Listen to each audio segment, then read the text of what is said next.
اور وار ہسٹیریا کو کم کرنے کے لیے ڈیفرنٹ پلیٹفارم، ان پلیٹفارمز کو استعمال کرتے ہوئے ان جنگی سچویشنز کو ڈیفیوز کیا جا سکتا ہے، لیکن وہ تو تب ہوگا جب میز پر بیٹھیں گے، بات کریں گے، تمام ممالک جن کے اندر کشیدگی ہے وہ بیٹھ کر سننے کو تیار ہوں گے، لیکن بھارت ایسا کرنے کو بالکل نظر نہیں آتا۔ ایسا لگتا ہے کہ نریندر مودی ہر اس موقع سے بھاگتے ہیں جہاں بھارت کو اس بات پہ آمادہ کیا جا سکے کہ آپ غلط کر رہے ہیں، ٹیررزم کو فروغ دے رہے ہیں۔ اب کچھ اسی طرح کی سچویشن سارک کے سربراہی کانفرنس کی بھی نظر آ رہی ہے۔ سارک کی سربراہی کانفرنس میں بھارت نے شرکت سے انکار کر دی ہے۔ ابھی فارملی پاکستان کو انفارم تو نہیں کیا، لیکن باقی ممالک کو خطوط لکھنا ضرور شروع کر دیا۔ نیپال کو خط لکھا کہ جی اس طرح کی سچویشن ہے کہ ہم سارک کانفرنس نہیں اٹینڈ کریں گے، آپ بھی نہ کریں۔ بنگلہ دیش کو بھی آمادہ کرنے کی کوشش کی جا رہی ہے، بھوٹان کو بھی آمادہ کرنے کی کوشش کی جا رہی ہے، اور افغانستان پہ بھی اپنا انفلوئنس استعمال کرنے کی بھرپور کوششیں جاری ہیں۔ ایسے میں پاکستان میں جو سارک کی سربراہی کانفرنس ہونی ہے اس کے فیوچر کے بارے میں بات کر لیتے ہیں ڈاکٹر صاحب۔ سارک کانفرنس ایک ایسا طریقہ ہے کہ اس خطے میں جتنی بھی کشیدگی ہے اس کو ڈیفیوز کیا جا سکتا ہے، بڑے آرام سے بیٹھ کر بات کی جا سکتی ہے۔ اس موقع پر جب کشیدگی ٹاپ پہ تھی، مشرف صاحب نے جا کر بھارتی وزیر اعظم سے ہاتھ ملا کر کشیدگی کو کم کر دیا تھا۔ یہ نریندر مودی کیا چاہ رہے ہیں؟ کوئی موقع ایسا فراہم ہی نہ ہو کہ کشیدگی کم کی جا سکے؟ میرا خیال یہ ہے کہ اگر ہندوستان کشیدگی کم نہیں کرتا تو ہمیں اس کے بارے میں پریشان ہونے کی ضرورت نہیں ہے، کیونکہ ماضی میں ہم ایک بڑے عرصے تک 70 سال کا عرصہ محیط ہے، اور اس سے پہلے جو ایک قانونی اور آئینی اور سیاسی جنگ تھی مسلم لیگ اور کانگریس پارٹی کے درمیان، اس کا بھی سلسلہ تقریباً کوئی نصف صدی کا ہے۔ تو یہ ایک پرانی بات ہے، یہ پرانا خلفشار ہے۔ ایک جو اکثریت آبادی کا ایک اکٹھا ملک تھا جب، تو ہمارے بارے میں جو ان کی سوچ ہے اس میں کوئی تبدیلی مجھے نظر نہیں آتی، اور اسی کو کنٹینیو انہوں نے کیا ہوا ہے۔ مقصد سارک کا یہ تھا کہ کیا ہم اس خطے میں ایسا ماحول پیدا کر سکتے ہیں کہ ایک دوسرے کے ساتھ تعاون کر کے ہم ترقی کریں۔ صحیح۔ اور یورپین یونین ہمارے سامنے تھی، اس کی مثال تھی۔ صدر ضیاء الحق تھے، ضیاء صاحب تھے وہاں کے بنگلہ دیش کے۔ 1982 میں ان کا یہ آئیڈیا تھا کہ اس کو اسٹیبلش کیا جائے اور ایک متفقہ انداز میں اس کو ترتیب دیا گیا۔ تو اس میں ایک چیز جو جیسے اتفاق سے کی گئی وہ یہ تھی کہ جو بائیلیٹرل ڈسپیوٹس ہیں وہ سارک میں نہیں لائیں گے، کیونکہ اگر بائیلیٹرل ڈسپیوٹس لے ہیں تو خطے کا کوئی ملک نہیں ہے جس کے ساتھ ہندوستان کے مسائل نہ چل رہے ہوں۔ لیکن ڈاکٹر صاحب یہاں تو الٹی بات ہو رہی ہے، بائیلیٹرل ایشوز کی وجہ سے بھارت نے آنے سے انکار کر دیا۔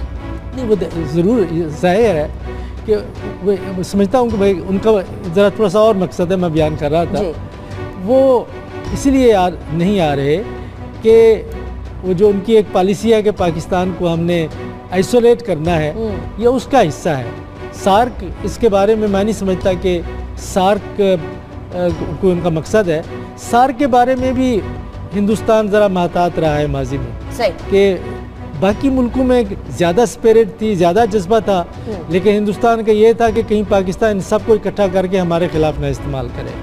تو اب یہ کوشش ہو رہی ہے، لیکن اس بارے میں ہمیں ایک ذہن میں ایک بنا لینا چاہیے، فیصلہ کر لینا چاہیے کہ اگر ہندوستان باقی ممالک کو بھی یہ دباؤ ڈال کے ان کو بھی باز رکھتا ہے کہ وہ اسلام آباد میں نہ آئے، پاکستان میں نہ آئے اس سارک کانفرنس کے لیے، تو ہم اپنے لحاظ سے یہ سمجھ لیں کہ سارک کی ایک طبی موت واقع ہو چکی ہے، تو ہمیں اس میں پھر زیادہ کوئی جذبہ نہیں دکھانا چاہیے۔ میرا اپنا خیال یہ ہے کہ باقی ممالک ضرور آئیں گے، ہندوستان جو بھی کوشش کرے، اور ظاہر ہے کہ دوسرے ممالک بھی ہندوستان کو کہیں کہ یہ تو مشترکہ تنظیم ہے، آپ کو آنا چاہیے۔ اب دیکھتے ہیں کہ وہ آتے ہیں یا نہیں۔ لیکن سچویشن آن دی گراؤنڈ کیا ہے وہ بھی دیکھنی ہوگی۔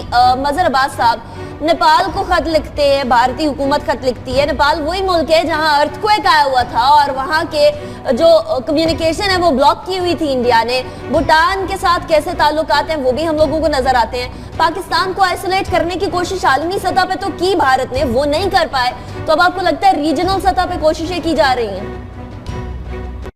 دیکھیے اس میں ہمارا جو فالٹ ہے وہ بہت زیادہ ہے۔ دیکھیے نیپال کو تو اس لیے لکھا ہے کیونکہ نیپال جو ہے وہ سارک کا چیئرمین ہے، تو آفیشلی تو انہی کو انفارم کرنا ہوتا ہے ان کو.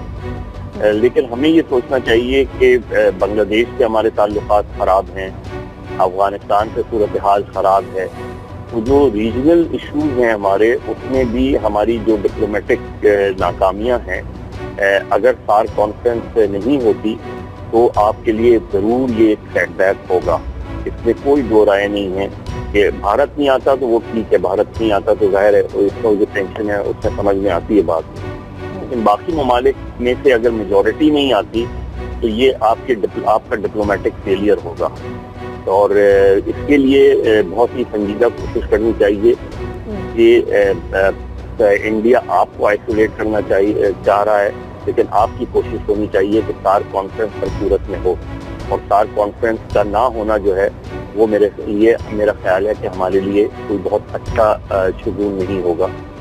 یہ جو صورتحال ہے یہ ہمیں ریجنل طور پہ الرٹ کرنے کے لیے کافی ہوگی کہ ریجنلی ہم اگر آئسولیٹ ہوتے ہیں تو دنیا میں تو ویسی صورتحال آپ کے لیے کوئی بہت اچھی نہیں ہے. ریجنلی آپ کو ضرور یہ دیکھنا ہے, اور اس کے لیے میرا خیال ہے ہمیں ہمارے فورن آفس کو بھی, اور یقیناً وہ کر بھی رہے ہوں گے, کوشش کرنی چاہیے کہ کسی صورت میں جو ہے وہ باقی ممالک جو ہے وہ ضرور آئیں. ظاہر ہے ہندوستان اس چیز کو ایکسپلائٹ کر رہا ہے, جو آپ کی سچویشن بنگلہ دیش کے ساتھ ہے, افغانستان کے ساتھ ہے, تو یہ میرا خیال ہے ہمیں یقیناً کوشش کرنی چاہیے, اور اس میں ہم سری لنکا کو. اچھا مظہر صاحب, at this point in time آپ کیا دیکھتے ہیں, کون سے ممالک جو ہیں ان سے ایکسپیکٹ کیا جا سکتا ہے کہ وہ بھارت کی بات سنیں اور سارک کانفرنس جو یہ سارک سربراہی کانفرنس ہے اس میں نہ آئیں یا بوائیکاٹ کریں؟ دیکھیے افغانستان اور بنگلہ دیش مجھے نظر آتا ہے کہ وہ بھارت کے ساتھ ان کا باقاعدہ ایک اپنا سیپریٹ جو ہے وہ فورم بن ہی گیا ہے. وہ مجھے نہیں لگتا کہ وہ میرا خیال ہے بھارت کی اگر یہ انیشیٹو ہیں تو وہ بھارت کے ساتھ کھڑے ہوں گے, اور اگر وہ آ جاتے ہیں تو یہ پاکستان کی بہت بڑی کامیابی ہوگی. سارک کانفرنس کا انعقاد کو ہمیں ایک سیریس چیلنج کے طور پہ لینا چاہیے, اور اس کے لیے جتنی بھی کوشش, بھوٹان کا میں نہیں کہہ سکتا کہ بھوٹان, میرا خیال ہے بھوٹان کو آنا چاہیے, نیپال کو آنا چاہیے, سری لنکا کو آنا چاہیے, لیکن بنگلہ دیش اور افغانستان کے بارے میں مجھے شک ہے کہ وہ شاید آئیں, اور اگر بھارت نہیں آتا تو مجھے لگتا ہے کہ وہ بھی نہیں آئیں گے. تو ڈاکٹر صاحب اس کو نیوٹرلائز کیسے کیا جائے, کیسے ڈپلومیسی کی جائے کہ افغانستان کو اور بنگلہ دیش کو اس بات پہ آمادہ کیا جائے کہ سارک کانفرنس, سربراہی کانفرنس اٹینڈ کریں اور اس میں مسئلے اجاگر کریں؟ What could be the solution, doctor صاحب, ڈاکٹر رسول بخش صاحب؟ جی میرا خیال یہ ہے کہ ہمیں کوشش کرنی چاہیے, بنگلہ دیش کے ساتھ سری لنکا لازمی طور پہ آئے گا, ضرور آئے گا, بھوٹان آئے گا, نیپال بھی آئے گا.